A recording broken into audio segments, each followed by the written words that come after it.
वहीं जैसे ही रात होती है वह चुड़ैल अपने असली रूप में आ जाती है और पास में बंधी राधा की गाय और उसके बच्चे को खा जाती है।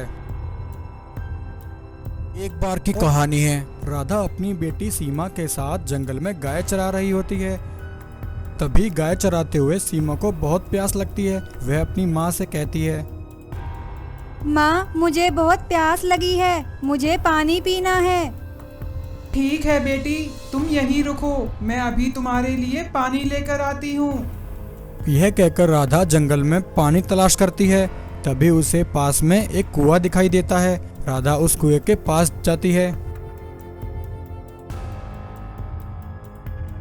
राधा कुएं में जाकर देखती है, वह कुआं बिल्कुल सूखा था। यह देखकर राधा निराश हो जाती है। परंतु तभी राधा को कुएं में एक बकरी दिखाई देती है। राधा कहती है, अरे यह तो एक छोटी बकरी है, यह बकरी इस कुएं में कैसे आई? जरूर यह बकरी पानी पीने यहाँ आई होगी और यह इस कुएं में फंस गई। यह कहकर राधा उस बकरी को कुएं से निकाल लेती है।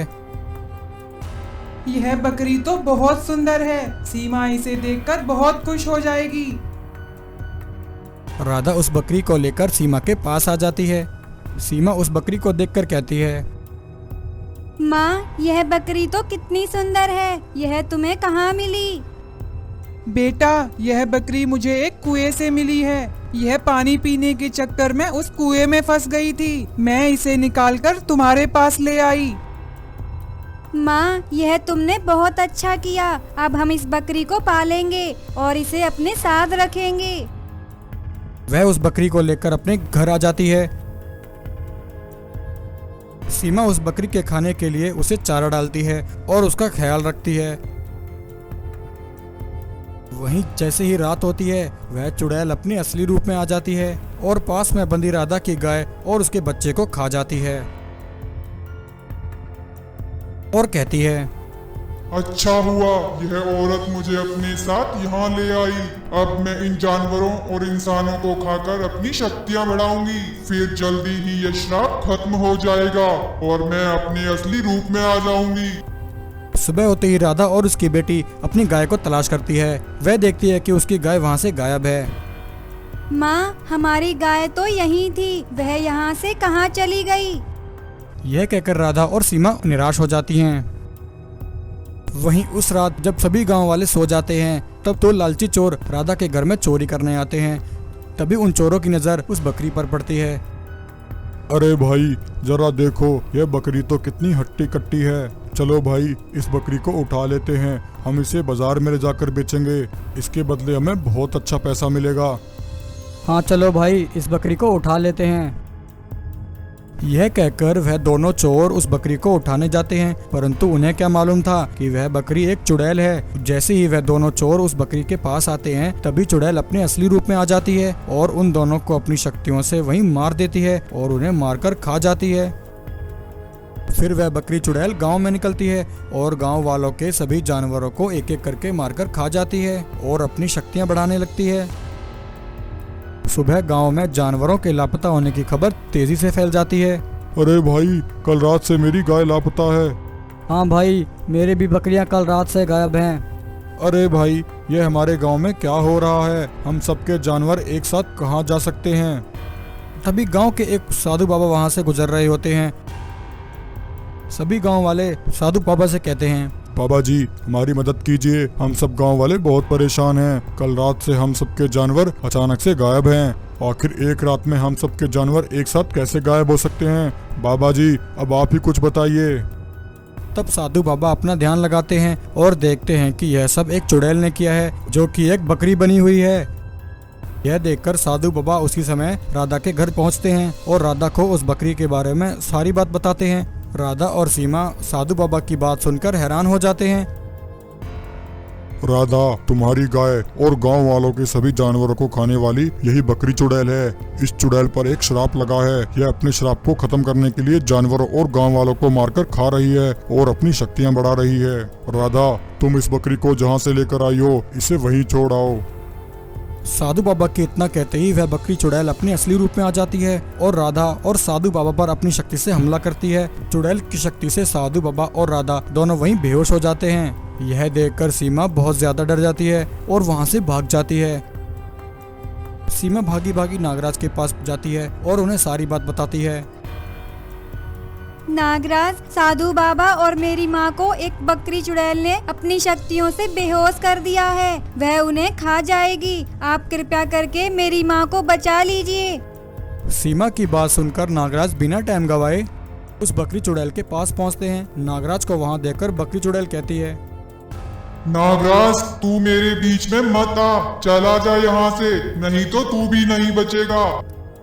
चुड़ैल, बचना तो अब तुझे चाहिए। तूने यहाँ आकर बहुत बड़ी गलती की, तुझे इस गलती की सजा मिलेगी। ऐसा कहकर नागराज अपने जहरीले सांप छोड़कर उस बकरी चुड़ैल को वहीं कैद कर लेते हैं और फिर अपनी शक्तियों से चुड़ैल पर हमला करते हैं। नागराज की शक्तियों से बकरी चुड़ैल वहीं जलकर भस्म हो जाती है। बकरी चुड़ैल को मारने के बाद नागराज साधु बाबा और राधा को वापस ठीक कर देते हैं। तब सीमा और उसकी माँ राधा नागराज का धन्यवाद करती है और वह चुड़ैल का पीछा करती है। अरे छोड़ दो दुष्ट चुड़ैल, कहाँ लेकर जा रही हो मेरे बच्चों? एक बार की कहानी है। एक बार गांव के सरपंच के घर उसकी पत्नी को 2 जुड़वा बच्चे हो जाते हैं। सरपंच के घर खुशी का माहौल होता है। गांव के सभी लोग सरपंच के घर बधाई देने आए होते हैं। बधाई हो सरपंच जी, बधाई हो। ईश्वर की कृपा से आज आप 2 जुड़वा बच्चों से संपन्न हुए। 2 जुड़वा बच्चे आ जाने से सरपंच खुश होकर पूरे गांव में दावत का ऐलान करता है। सरपंच के आमंत्रण से सारे गांव में खुशी का माहौल होता है। वहीं उस रात जब सभी गांव वाले अपने घरों में सो रहे होते हैं, तभी एक भयानक चुड़ैल उस गांव में अचानक से आ जाती है। चुड़ैल कहती है, मुझे इस गांव में नवजात बच्चों की गंध आ रही है। कहाँ है वह नवजात बच्चे? तभी उस चुड़ैल की नजर सरपंच की बीवी और उसके दोनों जुड़वा बच्चों पर पड़ती है। अरे वाह, 2 जुड़वा बच्चे, मुझे ऐसे ही बच्चों की तलाश थी।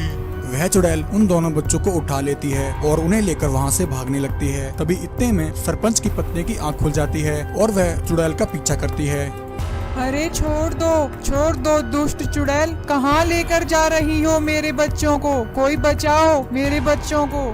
परंतु वह औरत उस चुड़ैल का पीछा नहीं कर पाती है और ठोकर खाकर वहीं गिर जाती है। अगले दिन गांव में इस घटना से सनसनी फैल जाती है।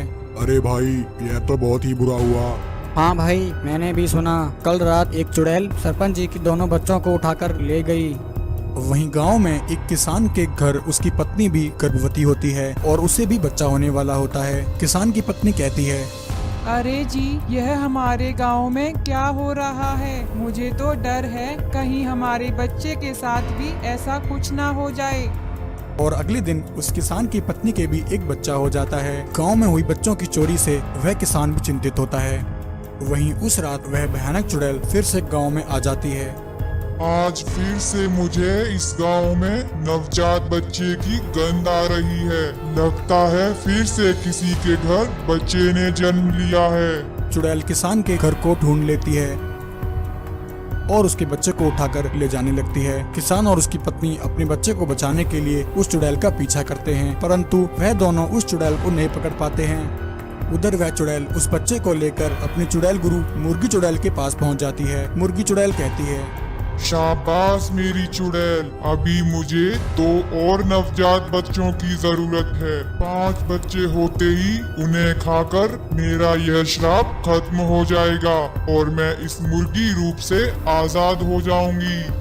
दुखी होकर साधु बाबा के पास पहुंच जाते हैं और उन्हें गांव में हो रही बच्चों की चोरी के बारे में बताते हैं। गांव वालों की बात सुनकर साधु बाबा अपना ध्यान लगाते हैं और सब देख लेते हैं कि एक मुर्गी चुड़ैल अपने श्राप को खत्म करने के लिए वह चुड़ैल गांव से नवजात बच्चों को उठा रही है। यह सब देखकर साधु बाबा उसी समय नागराज को वहाँ बुला लेते हैं और नागराज को मुर्गी चुड़ैल के बारे में सारी बात बता देते हैं। साधु बाबा कहते हैं, नागराज, वह दुष्ट मुर्गी चुड़ैल कहाँ है? उसके स्थान के बारे में मुझे भी मालूम नहीं, इसलिए अब वह चुड़ैल ही हमें उस मुर्गी चुड़ैल तक पहुंचा सकती है और यही एकमात्र रास्ता है। ऐसा कहकर साधु बाबा एक औरत का रूप ले लेते हैं और नागराज एक नवजात बच्चे का रूप ले लेते हैं।